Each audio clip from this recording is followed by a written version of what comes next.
هاي، ازيكم كلكم؟ عاملين ايه؟ يا رب تكونوا بألف خير. اهلا بيكم في قناة بيت مارو. يا ريت تعملوا لايك الفيديو ده، عايزين نوصله لاكبر عدد من اللايكات، ودوسوا سبسكرايب في القناة علشان نكبر عيلتنا، عيلة بيت مارو. وشرفوني على صفحتي وجروبي على الفيس والانستجرام والتويتر، هتلاقوا لينكاتهم تحت في صندوق الوصف.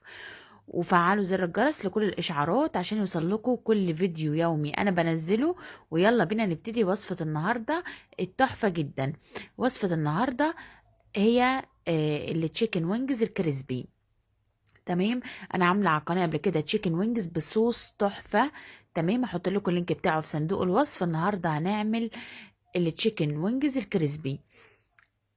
انا بحب التشيكن وينجز جدا، لذيذه جدا، الاطفال بيحبوها، سريعه ومش مكلفه خالص. كيلو يعني اجنحه الدجاج ب 24 جنيه انا جايباه، فهي حلوه جدا واقتصاديه وجميله ولذيذه وسهله.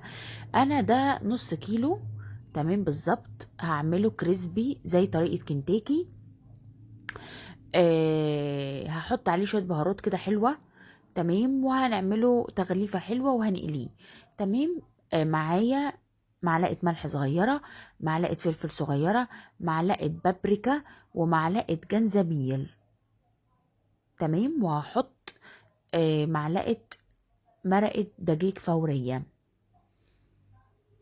بتفرق في الطعم، مرقة الدجاج الفورية بتفرق في الطعم، بتديها طعم حلو جدا. تمام. احنا دايما لما بنجيب الوجبة بتاع كنتاكي بيبقى فيه اللي هو التشيكن وينج ده.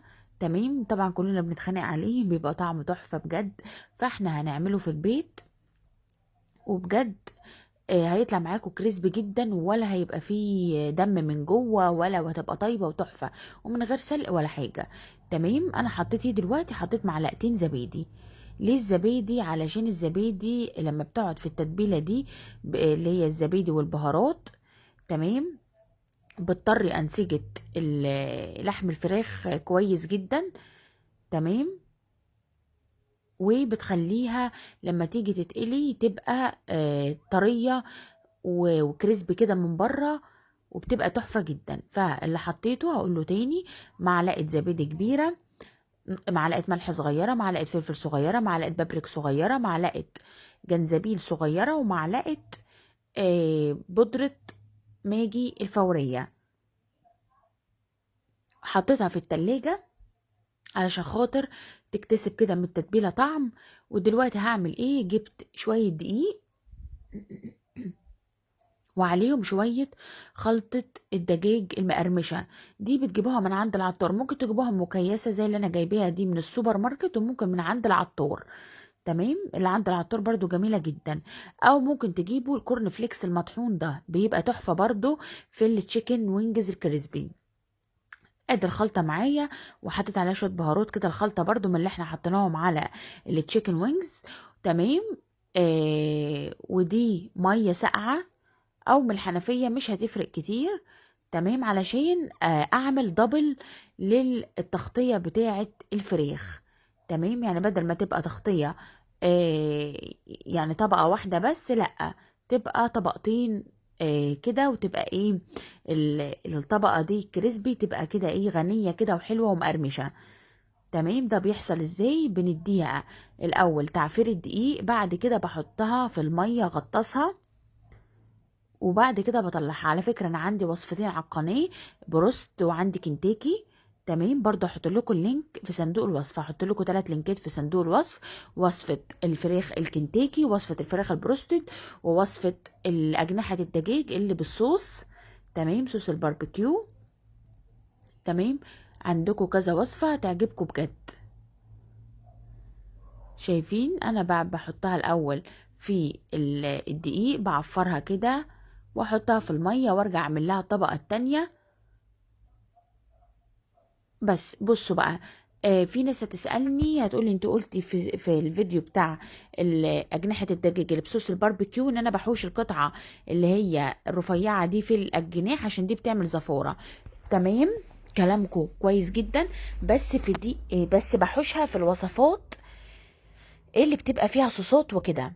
تمام، اللي هي ما بتتقليش، لكن انا جربت ان انا اقلي التشيكن وينجز بالحته دي، ما بتعملش زفاره خالص خالص. تمام، يعني انتوا ما تستغنوش على الحته دي في القلي. لكن لو هتعملوا وصفة اللي هي صدور، اللي هي سوري، أجنحة الدجاج بصوص الباربيكيو، يبقى تقصوا الحتة دي علشان بتعمل زفارة. تمام، اتفقنا.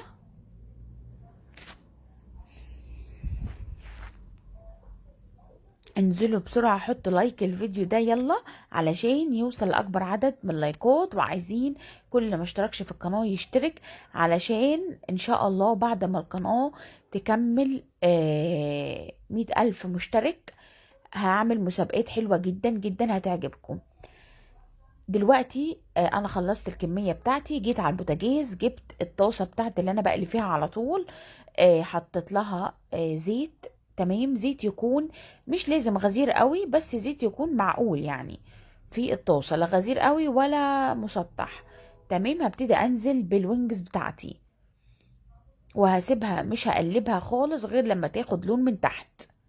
تمام، لو هتقلي كمية كبيرة ممكن تقليها في حلة، وتكوني حاطة في الحلة دي زيت كتير برضو. تمام، ده لو هتقلي كمية كبيرة، لكن انا عندي كمية صغيرة فحطيتها في الطاسة دي.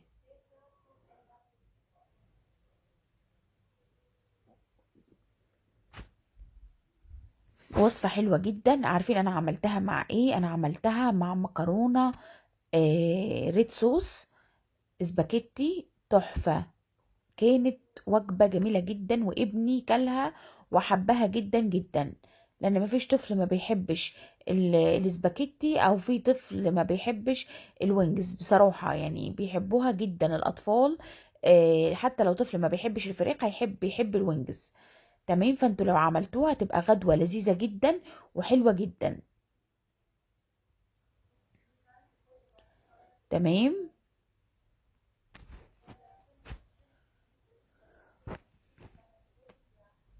بس كده انا هسيبها بقى تحمر من الوش اللي تحت. تمام، بعد كده هطلعها ونقدمها مع بعض. وصفة سهلة ومش هتقف كتير خالص. انت هتتبليها وتحطيها في التلاجة بس ساعة، وبعد كده تجيبيها تعفريها بالدقيق وكده، وبعد كده تقليها على طول. هتلاقيها جاهزة ممتازة وطعمها تحفة وسهلة وسريعة.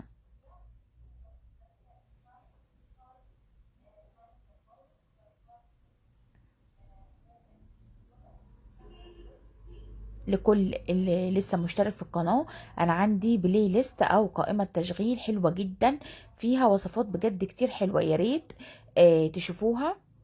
تمام، هتعجبكم بجد، وهتلاقي وصفات وفيديوهات كتيرة. ده شكلها بعد ما طلعتها، شايفين تحفة ازاي؟ وطلعت مقرمشة جدا وتحفة، وطعمها لذيذ جدا. واخدة كده من التتبيلة والمرقة الفورية عطياها طعم تحفة. بجد لازم تجربوها بطريقتي، طريقة قناة بتمارو، هتعجبكم جدا. وما تنسوش تدوسوا لايك على الفيديو، واللي ما اشتركش في القناة يشترك من سبسكرايب او اشتراك. وشكرا بجد لكومنتاتكم، انا بقرا كومنتاتكم بتعجبني جدا جدا. اللي حابب يشوف وصفة على القناة يكتب لي تحت في الكومنتات وهعملها له. شكرا لمتابعتكم وشكرا ليكم، واشوفكم الفيديو الجاي مع الف سلامة.